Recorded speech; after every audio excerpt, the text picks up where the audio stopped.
And the first principle that we're going to look at is the principle of repetition. Okay, the principle of repetition. Now these I want you to remember. Okay, I want you to remember these. Principle of repetition. And this simply means that you are going to need to repeat specific actions or steps over and over again for a sustained period of time. You're going to need to repeat specific actions or steps over and over again for a sustained period of time. What does that mean exactly? That means that as you look at this program and you figure out, okay, I'm going to do some affirmations or some verbalizations, meaning you're going to write down, I'm an excellent speaker, I'm a great speaker, I like myself, and I'm going to say it, I'm an excellent speaker, I like myself, I feel great, I can do this. Well, doing that one time is not going to be enough. As you may have read or heard, I had to do this like 50 times every day. In the morning I say, I'm an excellent speaker, I'm a great speaker, I like myself, I love myself, I feel great. And yeah, I might feel good that day, and then maybe as the day goes on I start feeling worse, and maybe I start stuttering, and I do that the next day, and I keep doing it. And some days maybe I wouldn't do it, maybe on the weekends I wouldn't do it, but I kept doing it every week, and I tried to do it every day, and I did it month in and month out.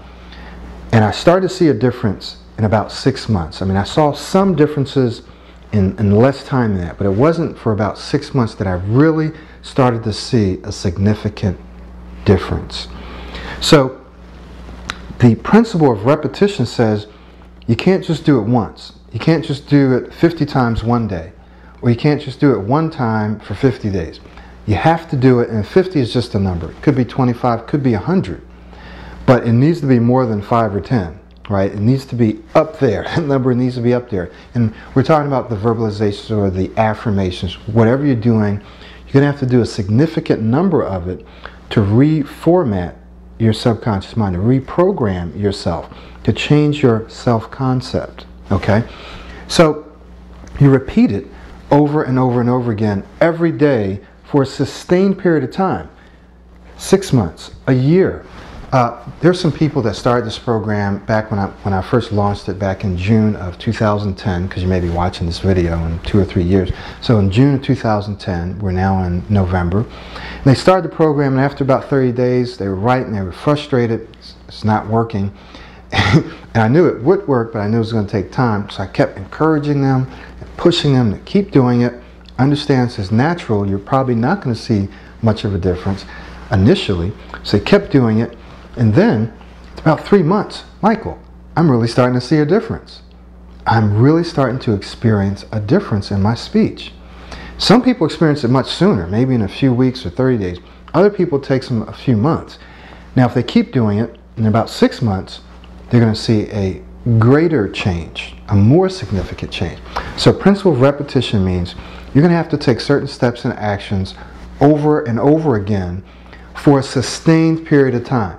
Right? If you do it 1 month every day and then you stay off for 2 or 3 months and then you come back to it, it's going to take you a lot longer. Okay? The second principle, and this is the sweet one, I really like this one, it's the principle of accumulation, and I'll be putting these principles up so that you can actually see them. It's the principle of accumulation. And it's kind of like compounding interest. I'm going to use 2 examples to demonstrate this.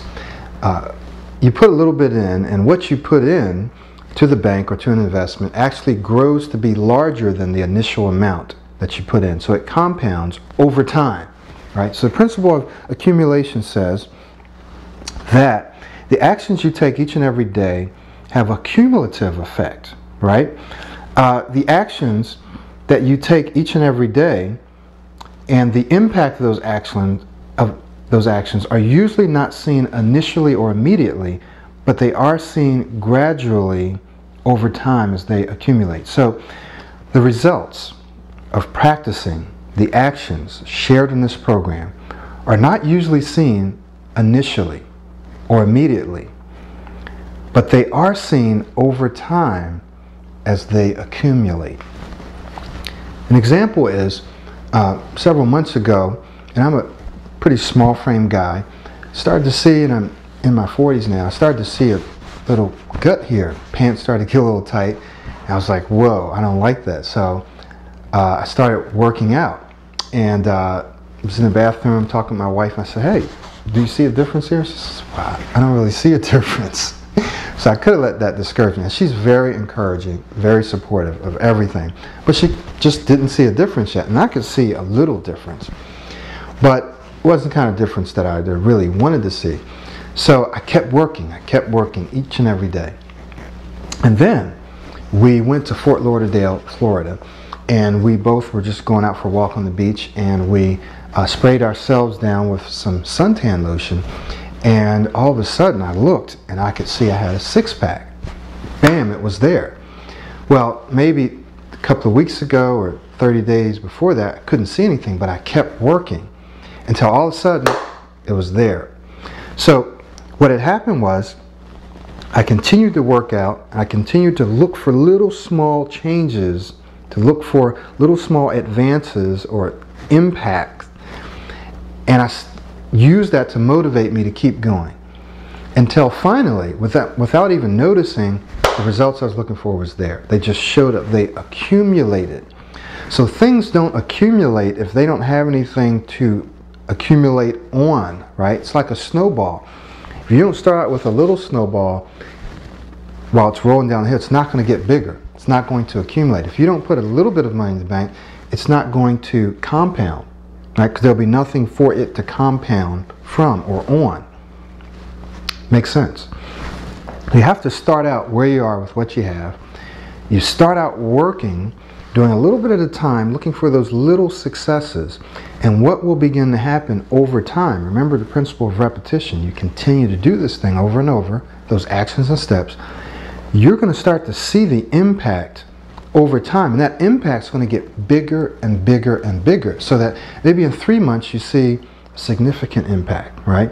But in 6 months you see a huge impact, and then in a year, wow, and then in a year and 6 months or 2 years, you almost forgot that you used to stutter.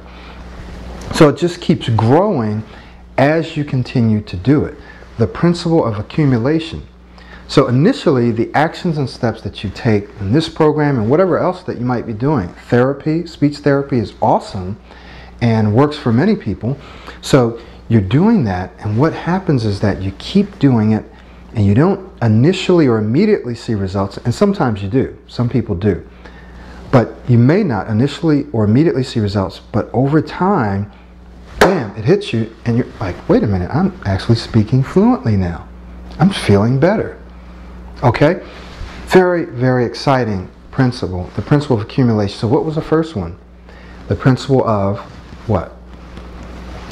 Repetition. And then the second one is the principle of accumulation. Now the third one is the principle of control. Now we've kind of talked about this principle in the foundation, right? The principle of control simply means that what you want to do is control your speaking situations. So what am I talking about? Control your speaking situations. James Earl Jones, as you may have heard me mention, said there are certain consonants that he had trouble saying. So what would he do? He'd avoid saying them. Well, some people say, well, that's avoidance. Yes, it is. You avoid saying them so that you can successfully make it through that speaking situation. And the more successful speaking situations you have, the more confident, the more calm, the more comfortable you're going to feel, and the better you're going to perform. Until you may eventually reach a point where whatever those words or those phrases were that you were struggling with, you'd be able to say it because you've now created a new self-concept. That is, you now see yourself as a successful, excellent speaker, right? And there may be certain things that you continue to struggle with, and that's okay, but they'll be so small, so minute, that you'll figure out ways to work around it. So, control your speaking situations. How? Here's some things that you can do that I've mentioned before. One, there are times when I would be in a class or I would be in a situation where I knew that someone was going to ask me to read, and I would simply share with them beforehand when I could, hey, sometimes I stutter a little bit or I pause, and so if I do, I may need to say pass, right? That right there gave me control and more confidence. I didn't feel frightened because I already told the person that, hey, I may need to pass. right? And